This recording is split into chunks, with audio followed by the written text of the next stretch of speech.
NieR Automata, NieR Automata, or just NieR, is a game that I've known for a while now and have loved ever since I first played it.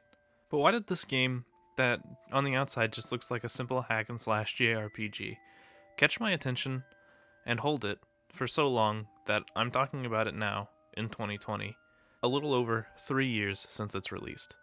Well, that's an interesting question, and it's what I'm here to discuss with you today. The game has fantastic music, fun gameplay, and a really captivating story. At least, to me, it was. To an outside viewer, it might not be as interesting or captivating as a story. And that's why I'm going to talk about it with you, but I'm going to try and avoid as many spoilers as I can.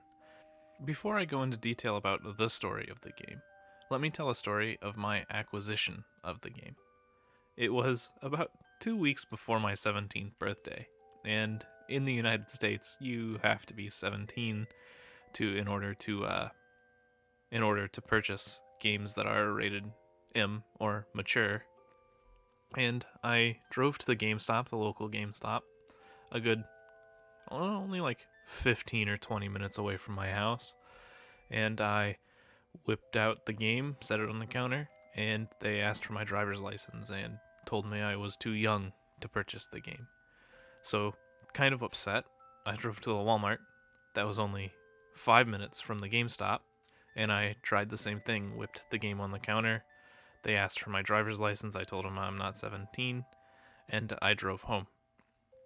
Somewhat disappointed with my lackluster trip and heavy desire to play the game, I went and talked to my mom, and I was like, hey, can you take me to GameStops in order to purchase this game that I wanted?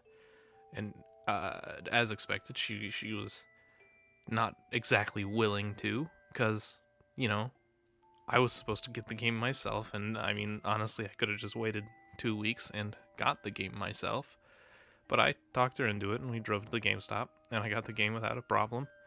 But it's just, I'll never forget trying to pick up that game and not being able to, 2 different times, and having to go get my mother as a 16-year-old and bring her to the GameStop.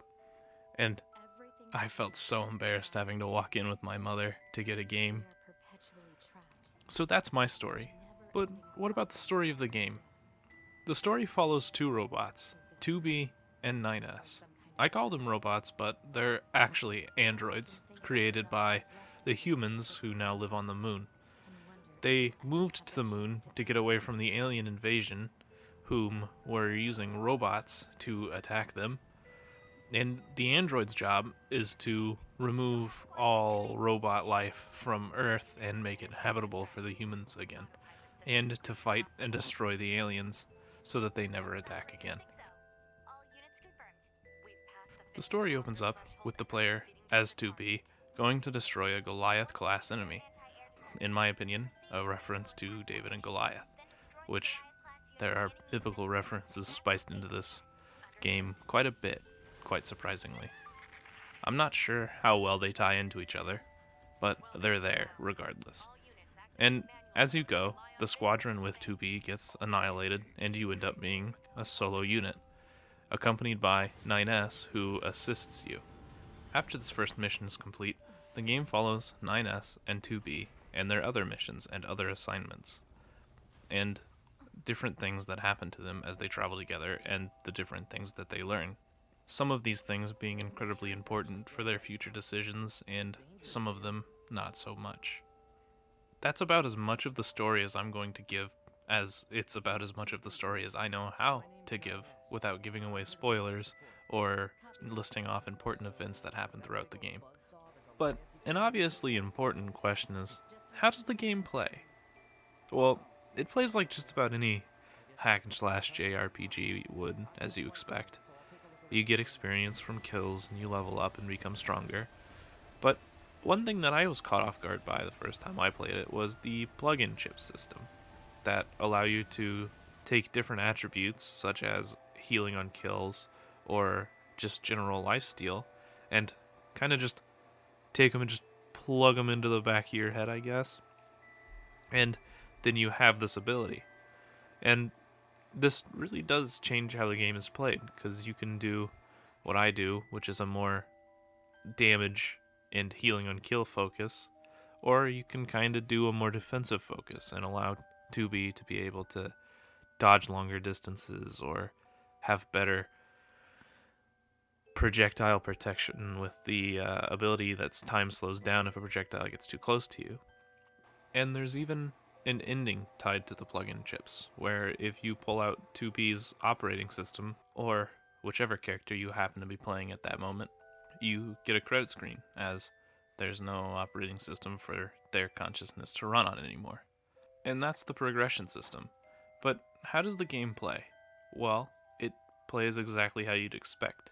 You dodge projectiles. You can even break some projectiles by shooting them or hitting them with your sword.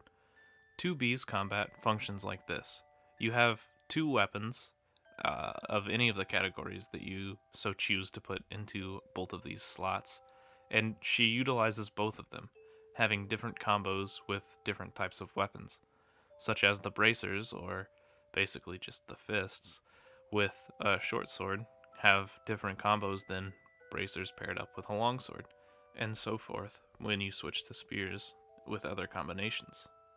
You have a pod that can function as a machine gun or missile pod, or a third one, which I think it's lightning. Like you shoot a little laser from them.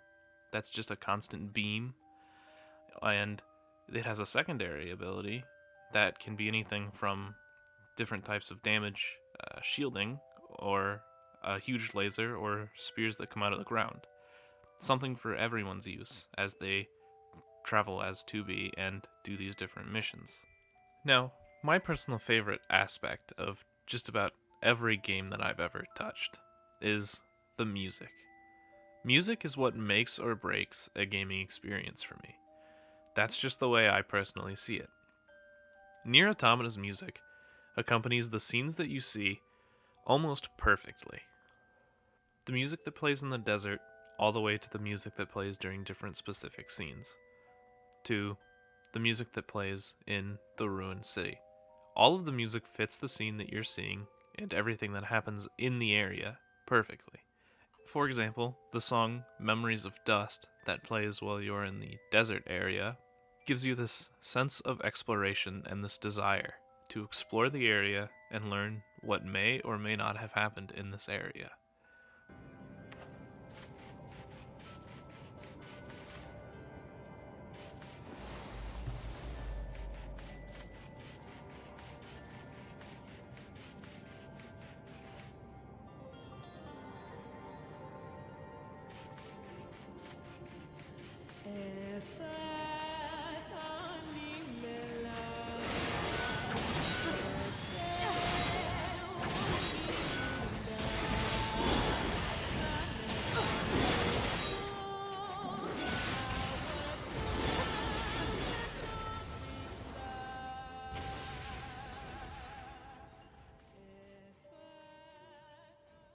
The song Rays of Light that plays while you're in the city makes the city feel almost empty and hollow.